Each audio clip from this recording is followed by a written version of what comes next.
হাতায় আওয়াজ তুলে করছি কেমন রান্না, ও বাঙালি দেখে যারে কাইসা কুষার রান্না।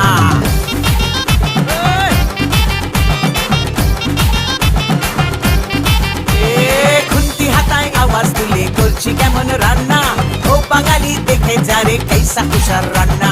শুক্তো কুইয়ের চচ্চড়ি আর কলাই ডালার পোস্ত, কুমড়ো ছোলার ছক্কা আর পটল ভাজা আস্ত, কলমি শাক ভাজা হিং দিয়ে ঢোকার ডালনা। রান্না খেয়ে খুশ হয়েগা বাংলা থেকে খুলনা, রান্না খেয়ে খুশ হয়েগা বাংলা থেকে খুলনা। খুন্তি হাতায় আওয়াজ তুলে করছি কেমন রান্না, ও বাঙালি দেখে যারে কাইসা কুষার রান্না। ছাড়ো দিদি ঢের শুনেছি নিরামিষি রান্না, মাছ মাংস রেঁধে দেখাও ও মাদ্রাসি কন্যা। ছাড়ো দিদি ঢের শুনেছি নিরামিষি রান্না, মাছ মাংস রেঁধে দেখাও ও মাদ্রাসি কন্যা। আমি পড়ে পড়ে পড়ে